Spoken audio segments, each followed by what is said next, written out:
Olawale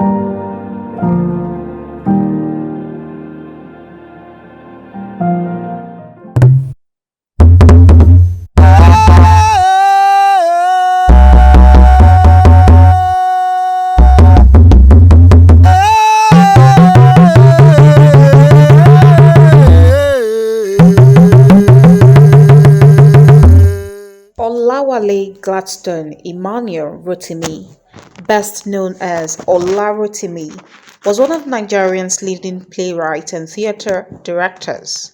He was born on the 13th of April 1938. His father was Samuel Gladstone Enitan Rotimi, a Yoruba steam launch engineer, a successful director and producer of amateur theatricals, and his mother, Dorcas Adolai Oruene Ado, an Ijaw drama enthusiast. It's maternal arts is from here now. Apart from those of us who are in the performing arts, they wouldn't even know that Ladoshimi's mother is from Lembe. And among the culture of the Zot is the mother that owns the child mother. Exactly. He was born in Sapele, Nigeria. He attended St. Cyprian's School in Port Harcourt from 1945 to 1949, St. Jude's School, Lagos from 1951 to 1952, and the Methodist Boys High School in Lagos, before traveling to the United States in 1959 to study at Boston University, where he obtained a BA in Fine Arts. In 1965, he married Hazel Mai Guadral, who also studied at Boston University, where she majored in opera, voice, and music education. In 1966, he obtained an MA from Yale School of Drama, where he earned the distinction of being a Rockefeller Foundation Scholar in playwriting and dramatic literature. When Rotimi came from the US, where he went to study for a BA and MFA in theater or drama, so to speak, he came to, first of all, to his father's place, Osun State. That was where he pitched in, and then performed this play, The Gods Are Not to Blame, which was a Grecian, adapted from the Grecian text, Oedipus Rex, and then there he founded the Pitt Theatre. He founded that theatre, and then subsequently left for the University of Port Harcourt when it was established, and then it was to his credit that the Crab was also established. He died on the 18th of August 2000. Ola Rotimi has been called a complete man of the theatre, an actor, director, choreographer, and designer. Very passionate theatre advocate. A legend, as you rightly pointed out. He was a master of the arts. He was a literary prophet because most of the things he wrote about are things that are taking place now. A very thorough theatre director. He's a specialist in handling crowd scenes, which you can see even in his plays. A very accomplished theatre scholar. He created performance spaces influenced by traditional architectural forms. He often examined Nigerians' history and local traditions in his works. Plays that he wrote. The Gods Are Not to Blame. Kurumi. The first time I watched it was like I was in a different world. Akasayomi. It's a classic any day. Where he espoused the legendary activities, in fact, of King Frederick William Popo. And that is a piece that is very dear to my heart. My husband has gone mad again. Ovarun and Ubaise. I like holding talks, and that's the way the Nigerian system is tilted towards, because we keep talking about things in this nation. We talk and talk and talk, and there's no action. And Our Husband Has Gotten Mad Again, produced in 1966 but published in 1977, was staged at the drama schools of Boston University and Yale, respectively.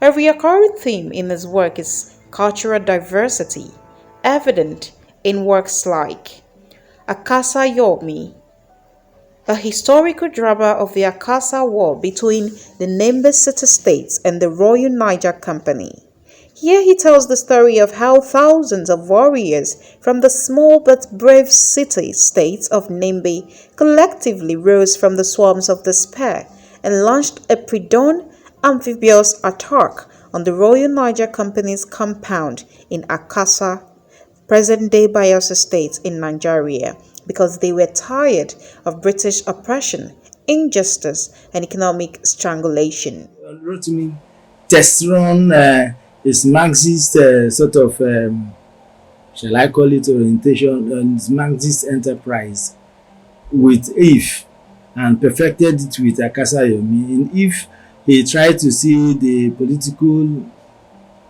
painted the political situation vis-a-vis how electoral process and then the kind of leadership that we get based on our choices and the rest of it. Now that we stand in election, and he says he wants our vote. The election takes place tomorrow. He brings his letter today. The man is not a fool. Blackmail! Blackmail! I refuse. Why God, brother? I refuse to vote for him. Let alone swearing on you to do so. Who is saying you should? Why just tell me out of this, baby? So, if was that a tragedy of the road, and then the circumstances leading to Onyema's death, which is in a way has a lot of bearing with the youths of today, youths that are suffering from the maladministration of the political system that they found they came to meet. Politics in Nigeria today is not about who cares for the people. It's about how best to get into office. You see, like Joka Brown marrying this wife, marrying that one, was all in a bid to secure a political situation. So Rotimi's write-ups are always reflective of what happens in society. See, come and look at this one. In 2 weeks, I will begin a campaign of my party throughout all the whole country. Okay? Yes. I am the one directing the campaign myself. Yes. Okay. I am going to use army tactics of surprise and attack. Surprise and what? Surprise and attack. You see, this is how I am going to organize it. I will send some party men to go to some places. How some kind of bad policies are affecting them. Today we are talking about massive youth unemployment. We are talking about youth, of course, we know the insecurity situation. His place cut across humans in all strata of society. The old, the young, the rich, the poor, and all that. So when we want to harmonize all that into a stage production, you are bound to have a crowd, and he was always very good at handling such crowds.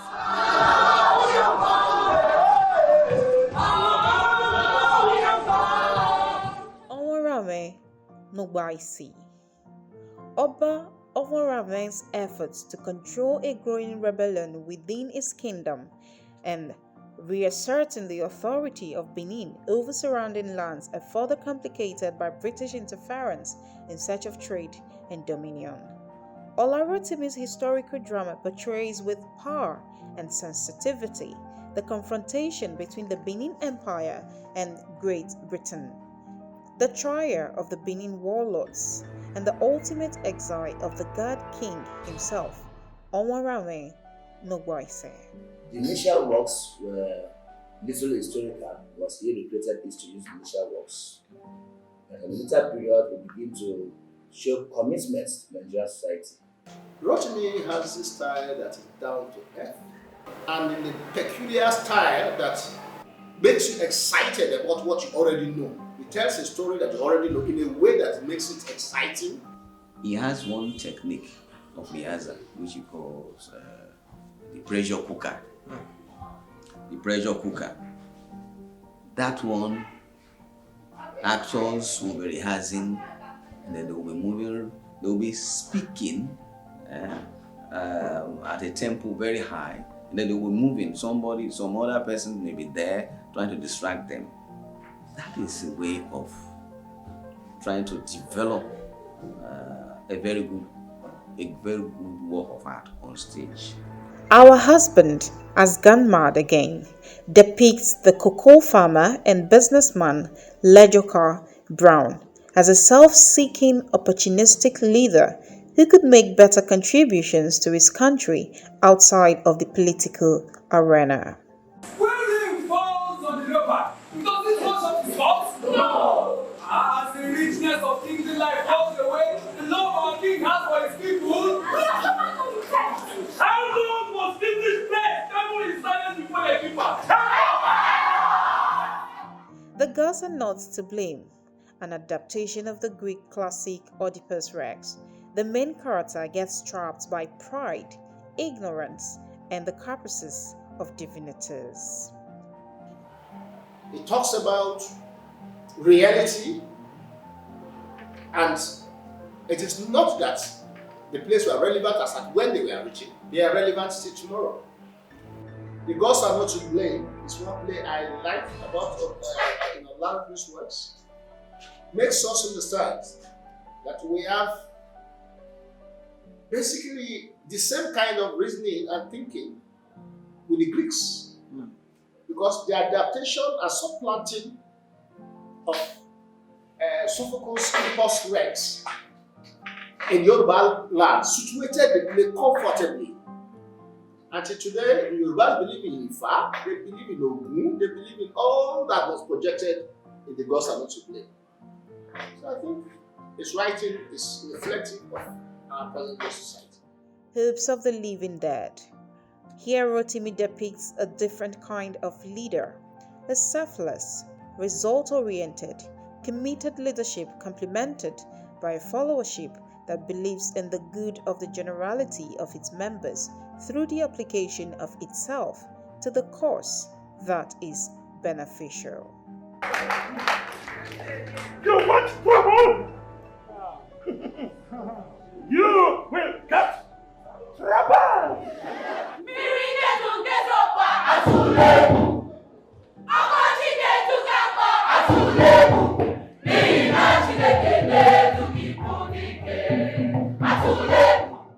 Karumni, holding talks, grip arm.